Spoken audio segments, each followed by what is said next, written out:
Shalom Bapak, Ibu, Saudara yang dikasihi Tuhan Yesus. Selamat berjumpa kembali pada malam ini. Dan kami mengucap syukur hari ini kita bisa berkumpul kembali. Walau di rumah masing-masing, tetapi kami bisa berkumpul untuk mendengar firman Tuhan bersama-sama. Biar firman Tuhan menjadi berkat bagi setiap kami. Mari sebelum kami mendengar bersama-sama, kami masuk di dalam doa terlebih dahulu.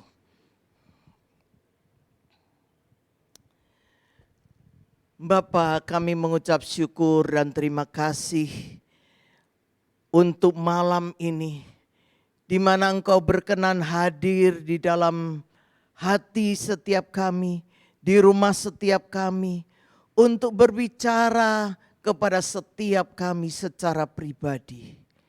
Siapkan hati pikiran kami Tuhan, arahkan hanya kepada Engkau. Dan tolong kami bukan hanya bisa mendengar suara-Mu, tetapi kami pun bisa mengerti, kami boleh menjadi pelaku-pelaku daripada firman-Mu. Bahwa kami makin hari makin mendekat dan makin dewasa di dalam Engkau. Terima kasih Bapa, terima kasih. Terpuji nama-Mu. Di dalam nama Yesus kami mengucap syukur. Amin.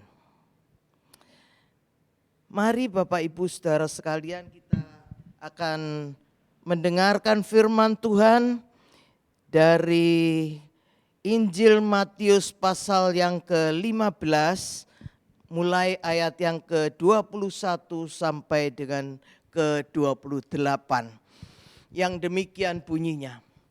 Lalu Yesus pergi dari situ dan menyingkir ke daerah Tirus dan Sidon. Maka datanglah seorang perempuan Kanaan dari daerah itu dan berseru, "Kasihanilah aku ya Tuhan, anak Daud. Karena anakku perempuan kerasukan setan dan sangat menderita." Tetapi Yesus sama sekali tidak menjawabnya. Lalu murid-muridnya datang dan meminta kepadanya, "Suruhlah ia pergi." Ia mengikuti kita dengan berteriak-teriak. Jawab Yesus, "Aku diutus hanya kepada domba-domba yang hilang dari umat Israel." Tetapi perempuan itu mendekat dan menyembah dia sambil berkata, "Tuhan, tolonglah aku." Tetapi Yesus menjawab, "Tidak patut mengambil roti yang disediakan bagi anak-anak dan melemparkannya kepada anjing." Kata perempuan itu, "Benar Tuhan, namun anjing itu makan remah-remah yang jatuh dari meja tuannya." Maka Yesus menjawab dan berkata kepadanya, "Hai ibu, besar imanmu, maka jadilah kepadamu seperti yang kau kehendaki." Dan seketika itu juga anaknya sembuh. Saudara-saudara yang dikasihi Tuhan, setelah Tuhan itu menciptakan semua makhluk di bumi ini, Dia menjaga, Dia memelihara setiap ciptaannya. Burung pipit boleh dikatakan tidak berharga dan dijual 2 ekor seduit.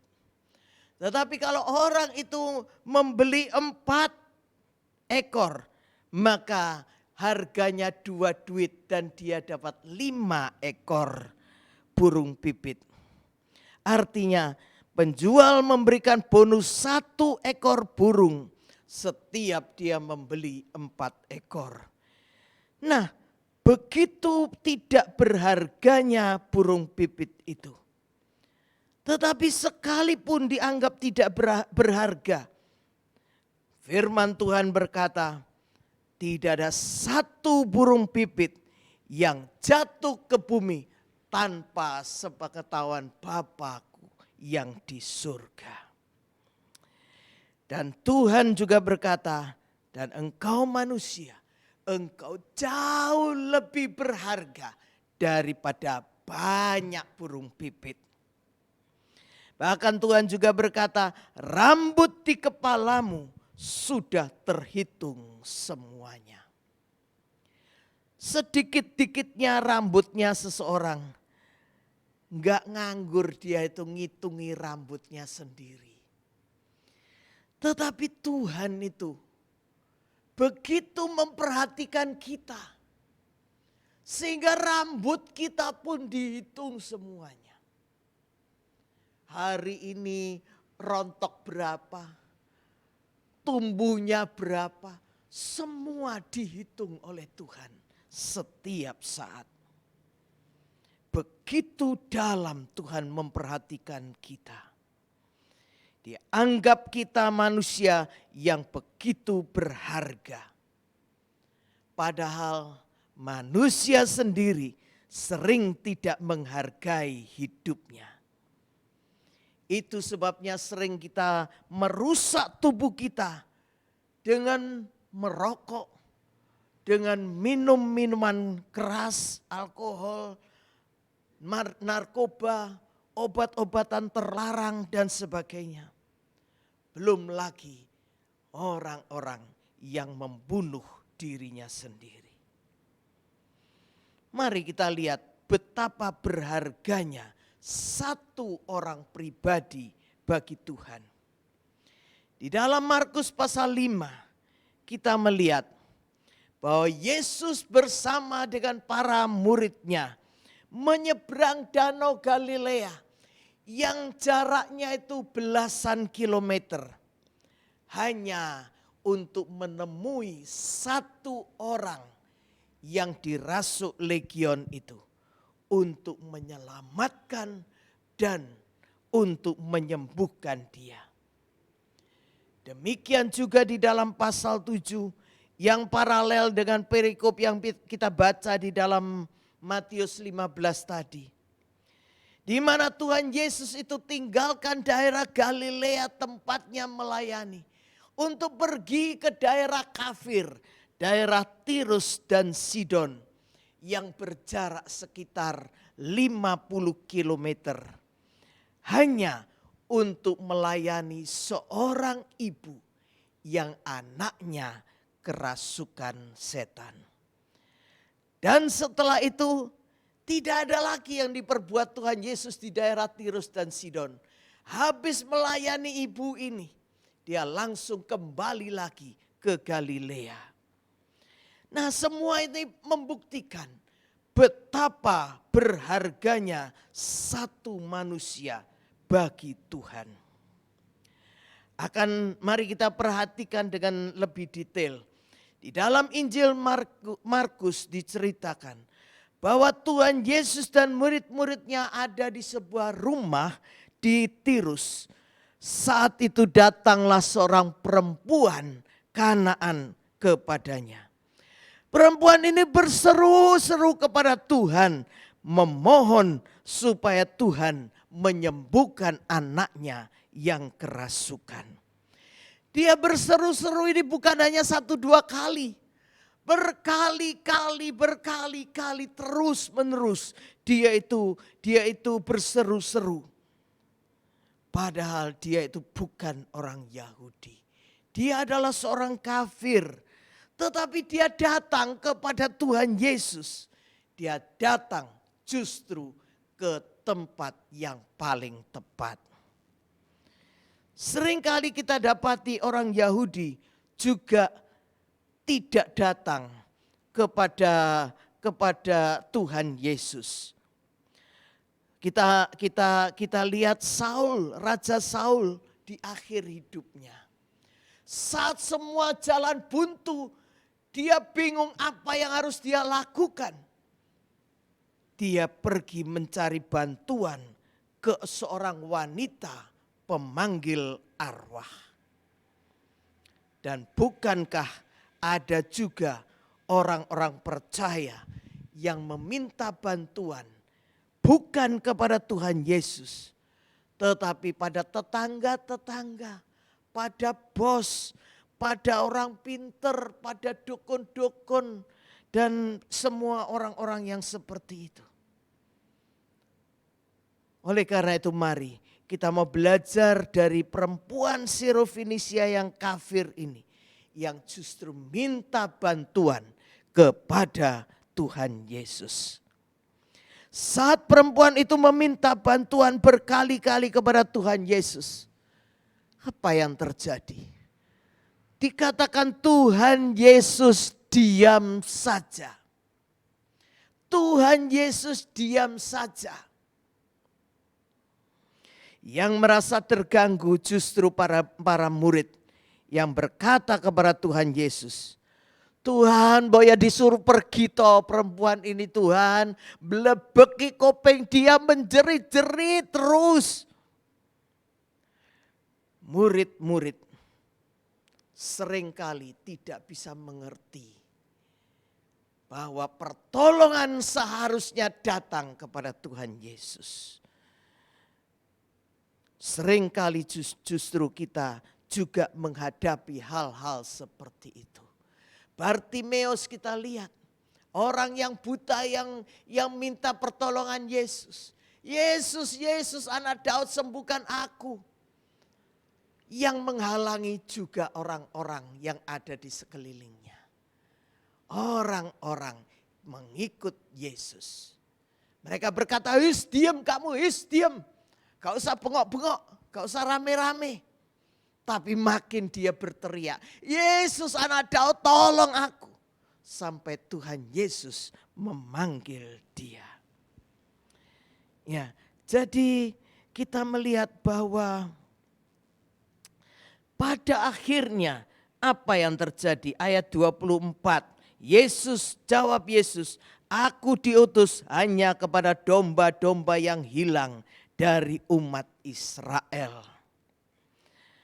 Artinya, walau tugas penyelamatan Tuhan Yesus itu meliputi seluruh umat manusia, namun prioritas utama Tuhan Yesus adalah pada orang-orang Israel.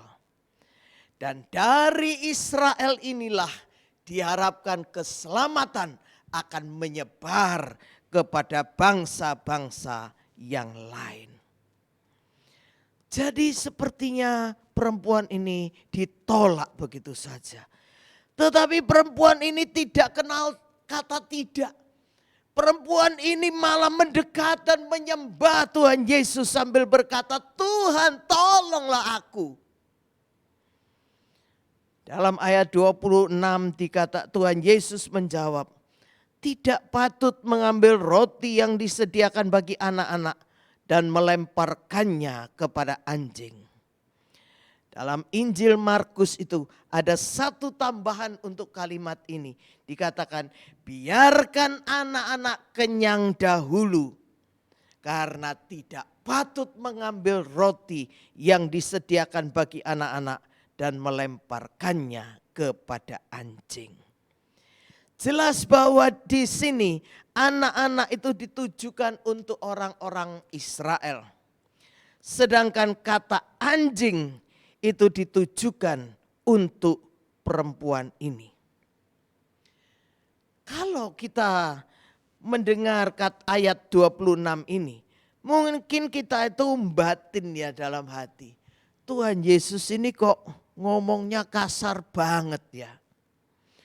Untung-untung aja Tuhan tidak ngomong seperti itu sama saya. Tersinggung banget lah kalau Tuhan ngomong begitu itu sama saya. Tetapi kalau kita merasa kita bisa tersinggung kalau ada kata-kata seperti itu. Mengapa perempuan ini justru tidak tersinggung? Dia tidak marah.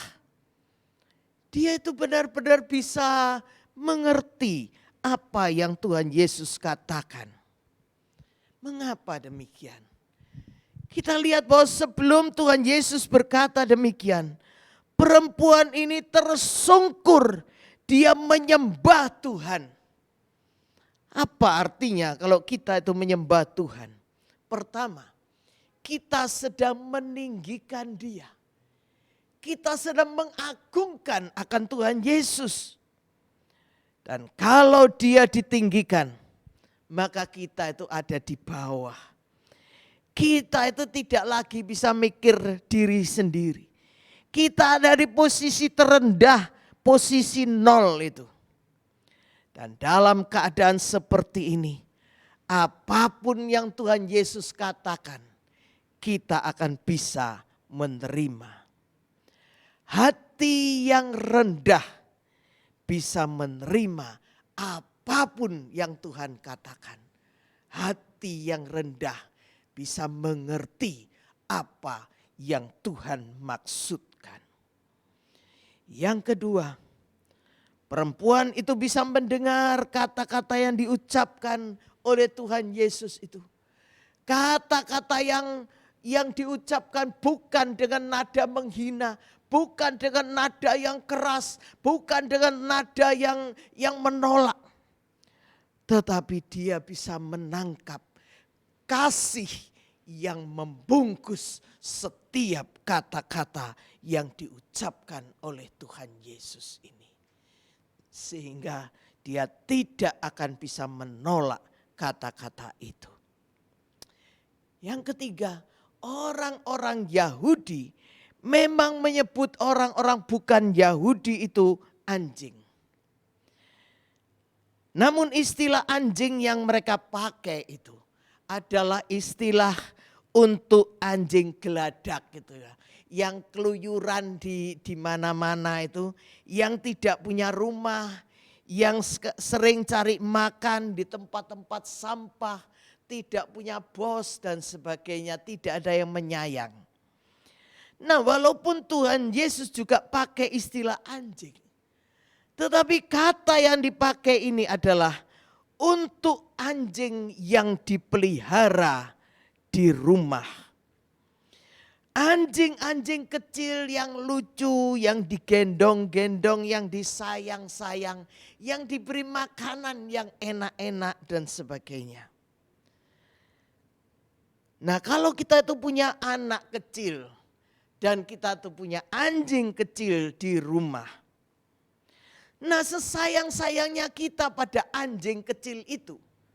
Dan nanti kita itu akan berkata sama anak kita, oh kamu nanti aja ya, kamu lapar gak apa-apa lah, nanti tak kasih makan. Mama ngasih makan anjing kecil ini dulu. Gak mungkin lah. Anjing itu walaupun lapar harus menunggu anaknya dikasih makan dulu. Kalau anak itu sudah dikasih makan, anak itu sudah kenyang, baru pandangan itu terarah kepada si anjing kecil yang juga butuh dikasih makan ini. Nah, perempuan itu juga bisa mengerti bahwa prioritas Tuhan Yesus adalah orang-orang Israel. Dan setelah itu baru tiba gilirannya.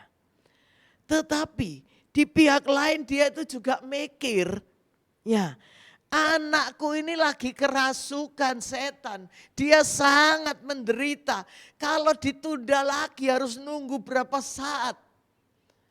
Kasihan anakku itu.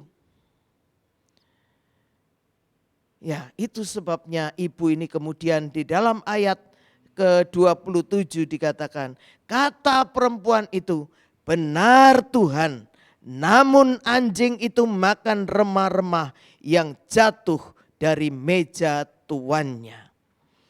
Perempuan Sirofenisia ini bukan hanya rendah hati, tetapi dia juga cerdik dan punya iman yang sangat luar biasa. Jadi di sini yang pertama dia membenarkan apa yang Tuhan Yesus katakan. Benar Tuhan, anak-anak harus dikasih makan dulu, benar. Gak apa-apa, anak-anak boleh dikasih makan dulu. Yang kedua, dia sebagai anjing tidak mengharapkan roti. Dia mengharapkan sisa-sisa roti saja, yaitu remah-remah yang jatuh daripada meja anak-anak itu. Dan remah-remah itu dia berkata, cukup bagi dia. Artinya, sisa berkat yang sudah tidak terpakai oleh orang Israel, yang tercecer dan terbuang, Tuhan, daripada sia-sia, terbuang sia-sia, lebih baik aku yang milih Tuhan. Aku yang ambil remah-remah itu. Dan aku yakin Tuhan, remah-remah atau sisa berkat yang Tuhan beri untuk orang Israel itu cukup untuk mengusir roh jahat yang merasuk anaknya dan menyembuhkannya. Kalau kita mendengar kata-kata daripada perempuan itu, hati kita bisa hancur. Apalagi hati dari Tuhan Yesus. Itu sebabnya Tuhan Yesus tidak bisa berlama-lama lagi. Dia tidak bisa menunda lagi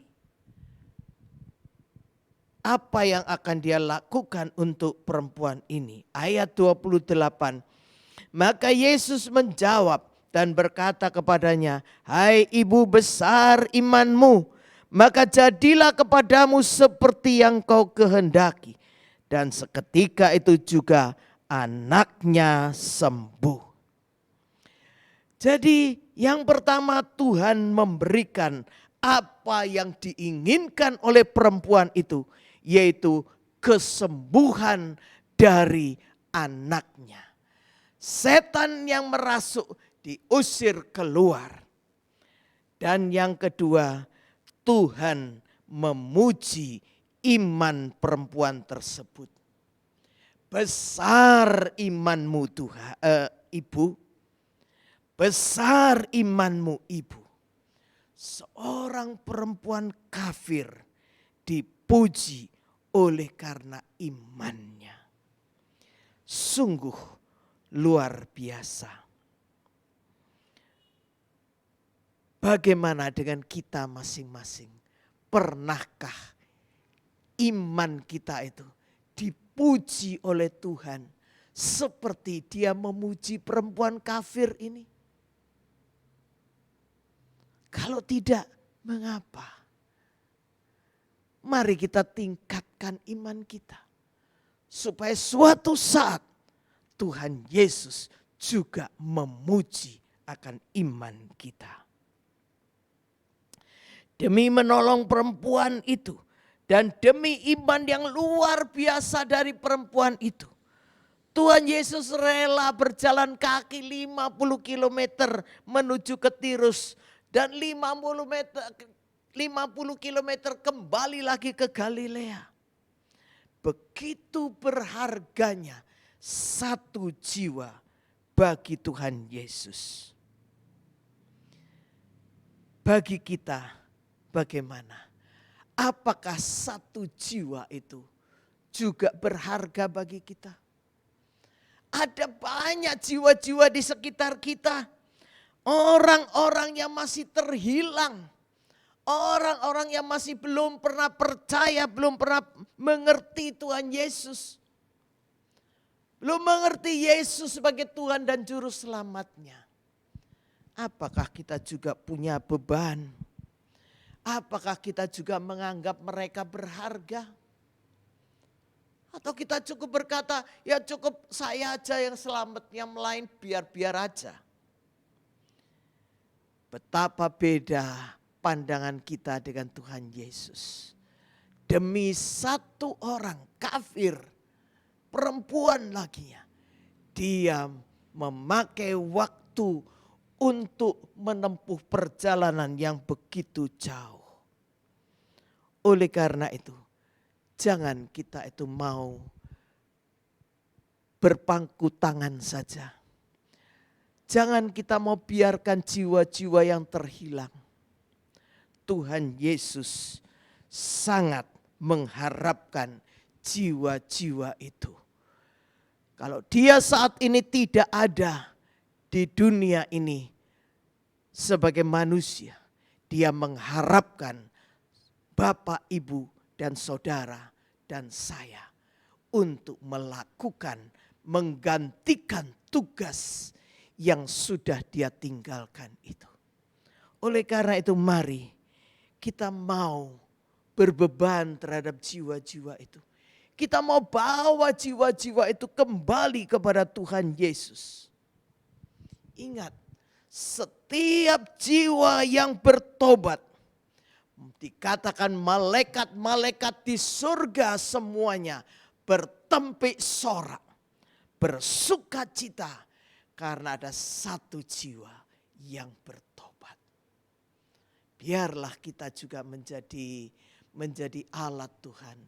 Jangan biarkan kita itu pulang ke rumah nanti dengan tangan hampa. Tetapi biarlah kita mau pulang ke rumah Bapa dengan membawa orang-orang yang belum percaya yang kita bawa kepada Tuhan supaya mereka pun diselamatkan bersama-sama dengan kita.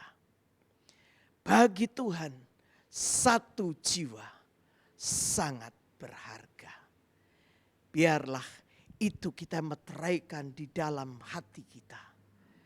Kemanapun kita pergi, kita boleh melihat satu jiwa yang berharga itu yang akan kita bawa kepada Tuhan. Biar Tuhan dimuliakan, Tuhan dipuji selama-lamanya. Haleluya. Amin. Mari kita masuk di dalam doa. Bapa, kami mengucap syukur Tuhan untuk firman-Mu yang sudah boleh kami dengar. Tuhan, meteraikan ini di dalam hati kami masing-masing.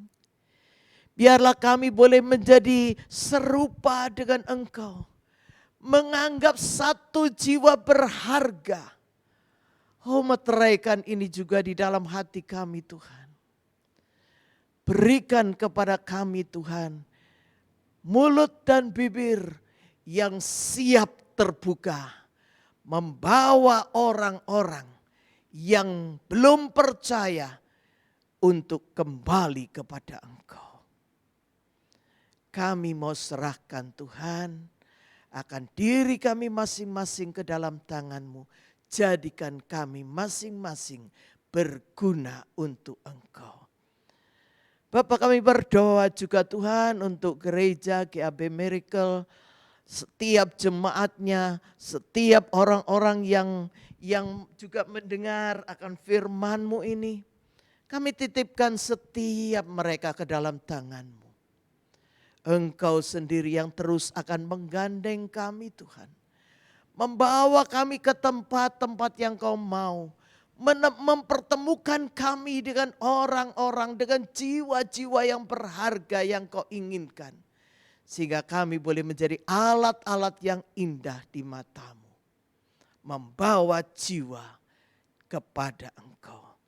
Terima kasih Bapa. Terima kasih Bapa. Kami tetap berdoa Tuhan. Untuk virus COVID ini yang masih sedang merajalela di mana-mana di seluruh dunia. Kami berdoa biar Engkau sendiri ya Bapa yang akan melihat penderitaan daripada setiap orang yang terkena pada virus ini. Dan Engkau tolong Tuhan, Engkau singkirkan virus ini daripada setiap anak-anak-Mu. Terima kasih Bapa, terima kasih. Kami berharap virus ini secepatnya akan bisa menjauh dan meninggalkan setiap negara. Terpuji nama-Mu Bapa, kami mau serahkan kehidupan kami hanya ke dalam tangan kasih dan berkat-Mu. Terpuji nama-Mu Tuhan, terpuji nama-Mu. Di dalam nama Yesus kami mengucap syukur. Haleluya. Amin.